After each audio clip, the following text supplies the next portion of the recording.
নাকি গণ অভ্যুত্থান, নাকি গণজাগরণ, কোনটি? এটি নিয়ে লম্বা আলোচনা হতে পারে, তর্ক হতে পারে, বিতর্ক হতে পারে। কিন্তু এটার একটা বাস্তবতা হলো যে ১৫ বছরের একটা শাসক শ্রেণী, তার মধ্যে ১০ বছরের শাসনটিকে বলা হয় অবৈধ, কোনো সন্দেহ নেই। এবং এই অবৈধ শাসনটিকে বৈধ করার জন্য আগের রেজিম যারা ছিলেন তারা যতা যতটা সম্ভব মিথ্যাচার, যতটা সম্ভব অনাচার, বিচারহীনতা, এই জিনিসগুলো করেছেন এবং সঙ্গে সঙ্গে ছলে বলে কৌশলে মানুষের মুখ বন্ধ করার জন্য শক্তি প্রয়োগ করেছেন, কৌশল প্রয়োগ করেছেন, অর্থ ব্যয় করেছেন এবং অনেককে এই পৃথিবী থেকে ভব নদী পার করে পরকালে এবং হীরক রাজার দেশের মতো করে নিজেদের শাসন ক্ষমতাকে এবং শাসনকালকে বিশ্বের কাছে, মানুষের কাছে দৃশ্যমান করার জন্য তারা অনেক মুরাল তৈরি করেছেন, ভাস্কর্য তৈরি করেছেন, মূর্তি তৈরি করেছেন, গল্প লিখেছেন, কবিতা লিখেছেন, সাহিত্য তৈরি করেছেন, চলচ্চিত্র নির্মাণ করেছেন, কিন্তু শেষ রক্ষা হয়নি। এখন আমাদের নতুন প্রজন্মের ছাত্রনেতা, সমন্বয়ক হিসেবে যারা পরিচিত, তাদের নেতৃত্বে, তাদের আহ্বানে, তাদের আত্মত্যাগে একটা বিপ্লব হয়েছে, যেটাকে অনেকে, যেটা বললাম, গণজাগরণ, গণবিস্ফোরণ কিনা গণ অভ্যুত্থান বলার চেষ্টা করছেন। এখন এই যে বিপ্লবটি হলো, এটি প্রি প্ল্যান্ড নয়, নিঃসন্দেহে। এটি প্রকৃতির একটা দাঁত হাতে নিয়ে, কাঁধে নিয়ে, মাথায় নিয়ে যেভাবে শুকরগুজার আমাদের করা উচিত ছিল, আমরা প্রথম দিন থেকেই সেটি শুকরগুজার করিনি। আমরা একবারও কেউ আল্লাহকে ধন্যবাদ জানাইনি। আল্লাহ যে বলেছেন ওয়াম্মা বিনিয়ামাতি রাব্বিকা ফাহাদ্দিস, যে তোমাদের প্রতি যে নিয়ামত আল্লাহ দেন, সে নিয়ামত পাওয়ার পর সর্বদা সেই নিয়ামতের শুকরগুজার করো। আমাদের কেউ এই যে শেখা, মানে কোনো একটা জায়গাতে দৃশ্যমান আমরা দেখিনি যে আসুন আমরা আজকে আল্লাহকে ধন্যবাদ জানাবো। আমরা যেখানে ব্যর্থ হয়ে গিয়েছিলাম, আমরা যেখানে পরাজিত হয়ে গিয়েছিলাম, সেই পরাজয়ের উপরে আল্লাহ রাব্বুল আলামিন আমাদেরকে রক্ষা করার জন্য আবাবিল পাখির মতো ছোট ছোট এই কিশোর, তরুণ, যুবকদের দিয়ে আমাদেরকে এত বড় একটি নিয়ামত দান করলেন। আমরা কেউ সেই শুকরগুজার করিনি আল্লাহর কাছে। অধিকান্ত যেটি আল্লাহ দিয়েছেন আমাদেরকে হয়েছে, আমাদের কারণে হয়েছে। তো এটা বলতে গেলে আসলে আপনি আল্লাহকে আপনার জায়গাতে চিন্তা করুন যে আপনি কোনো কাজ করেননি, কোনো কিছু করেননি, জাস্ট হালকা হালকা পাতলার উপর একটু, যাকে বলা হয়, যে কাজ করেছেন, কিন্তু আপনাকে হিমালয়ে সময়টি সফলতা দিয়েছে। আর সেই সফলতা লাভ করার পরে আপনি বলেছেন বা বলছেন, তা তো বটেই, এরকমই তো হওয়ার কথা, আমি তো হিমালয়ের জন্যই তো পরিশ্রম করেছি, এই জন্য আমি হিমালয় পেয়েছি।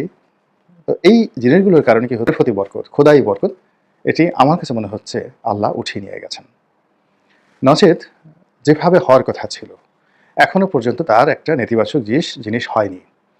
যেমন একটা বিপ্লব হলে প্রতি বিপ্লব হয়, আমাদের এখানে এই ৩ মাসের মধ্যে প্রতি বিপ্লব তো দূরের কথা, প্রতি বিপ্লবের পও আমরা এখনো শুনতে পাইনি।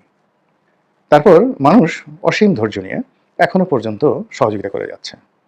২ নম্বর হলো যে যাদেরকে নিয়োগ দেওয়া হয়েছে মন্ত্রী পরিষদে এবং উপদেষ্টা হিসেবে যিনি নিয়োগ লাভ করেছেন, তাদের অন্তর কেমন আমরা কিন্তু দৃশ্যমান, লেখাপড়া, সার্টিফিকেট, কথাবার্তা, তারপরে তাদের দর্শন, সব মিলিয়ে আমাদের সমাজের যে শ্রেষ্ঠতর মানুষ, সেই মানুষদের রিপ্রেজেন্টেশন। এমনকি যে ২জন বা এখন ৩ জন ছাত্র প্রতিনিধি এখানে আছেন মন্ত্রী পদমর্যাদায়, তারাও এই কয়েকদিনে যে যোগ্যতা প্রমাণ করেছেন নিজেদের, এটাকে আপনি অন্যান্য যারা কেন বরকত আসছে না, কেন একটার পর একটা সমস্যা হচ্ছে, এই জায়গাগুলো আমাদের একটু খোঁজা দরকার। আর যদি আমরা সেটা না খুঁজি, তাহলে যখন আপনি দেখুন যে ইলিশ মাছ খুব ভালো মাছ, কিন্তু এটা যখন পচে যায়, এর চেয়ে বাজে মাছ হয় না। আপনি চিংড়ি মাছ পচে গেলে ভর্তা করে, শুটকি করে খেতে পারবেন, কিন্তু ইলিশ মাছ পচে গেলে আপনি খেতে পারবেন না। তদ্রূপ এই যে মানুষের উপার্জিত কোনো নিয়ামত, মানুষের উপার্জিত নিয়ামত নয়, সম্পদ, মানুষের উপার্জিত কোনো সম্পদ, এটি যদি পচে যায়, এটি সহনীয়। কিন্তু আল্লাহ রাব্বুল আলামিনের দেয়া যদি কোনো নিয়ামত আপনি পচিয়ে ফেলেন, দুনিয়া এবং আখেরাতের সব কিছু বরবাদ হয়ে যাবে, সব কিছু বরবাদ। এই উপদেষ্টা মণ্ডলী, এই উপদেষ্টা মণ্ডলীর কয়জন ৫ ওয়াক্ত নামাজ পড়েন, কয়জন কোরআন শরীফ পড়েন, কয়জন এই যে শতকরা ৯০% মুসলমানদের যে নেতা, সেই নেতা হিসেবে ইসলামী তাহাজিব এবং তমুদ্দুন এটাকে ধারণ করেন। এর মধ্যে যারা আছেন কয়জন সত্যিকার অর্থে আল্লাহু আকবার, মানে আল্লাহ সর্বশ্রেষ্ঠ, সর্বশক্তিমান এবং করেন। কয়জন আছেন বলেন? এর বাইরে যদি আপনি সমালোচনা করতে চান, এখানে জেনাকার, ব্যভিচার, তারপরে সমকামিতা ইত্যাদি যে বিষয়গুলো আমাদের সমাজে খুবই নিন্দনীয়, সারা দুনিয়াতে মহাকালে নিন্দনীয়, এবং এই সমস্ত কুকর্মের জন্য এক আসমান থেকে এক সরাসরি গজব নাজিল হয়েছে। এই সকল কর্মকাণ্ডের যারা হোতা, প্রতি বিপ্লবের কথা কেউ বলছে না, বলছে বিপ্লব ব্যর্থ হতে চলেছে। এবং এই বিপ্লবের যারা নায়ক, সমন্বয়ক যারা রয়েছেন, তারাই এখন দশমুখে এই কথাগুলো বলছেন। তাদের নিজেদের মধ্যে অন্তর্দ্বন্দ্ব দেখা দিয়েছে। অনেক সমন্বয়ক, যাদের সংখ্যা ছিল লক্ষ লক্ষ, তারা এখন সেই লাখ লাখ সমন্বয়কের কোঠা থেকে, হাজার থেকে শততে নেমে এসেছে, শতর নিচে, 100-র নিচে নেমে এসেছে। এখন তারা যদি কোথাও ডাকে, 100 জন লোক তারা জড়ো করতে পারে না। তাদেরকে ছাত্র শিবির থেকে লোক ভাড়া করে আনতে হয়, মানে দাওয়াত করে আনতে হয়। গণ অধিকার পরিষদ থেকে, যেটা রেজা কিবরিয়ার অংশ, ওই তারেক সাহেব যেটা আছেন, রহমান সাহেব, তাকে আসতে হয় লোকজন নিয়ে।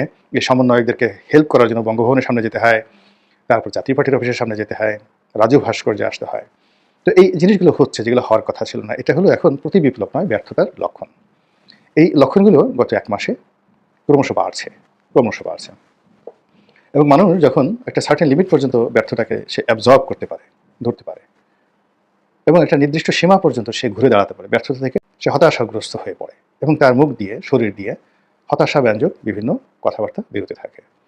এখন এই যে বিপ্লব কি ব্যর্থ হতে যাচ্ছে, এই কথাগুলো বাইরের লোক তো বলছে, ওদের দিন শেষ, আর হবে না, ওরা কোথায় যাবে। সে জেডাই খান পান্না তো অনেক আগেই বলেছেন যে আর থাক, আমার মুখে এই কথাগুলো বললাম না। আপনারা বিখ্যাত যে আইনজীবী জেডাই খান পান্না, তার যে কয়েকটি সাক্ষাৎকার, তিনি পাসপোর্ট নিয়ে কী বলেছেন, ভিসা নিয়ে কী বলেছেন, বিমানের টিকিট নিয়ে কী বলেছেন, সেই জিনিসগুলো আপনারা দেখে নেবেন। তো এটা উনি বলেছেন একেবারে সেপ্টেম্বর মাসে। তো সেপ্টেম্বর গেল, অক্টোবর গেল, এখন নভেম্বর চলছে। আর এই নভেম্বর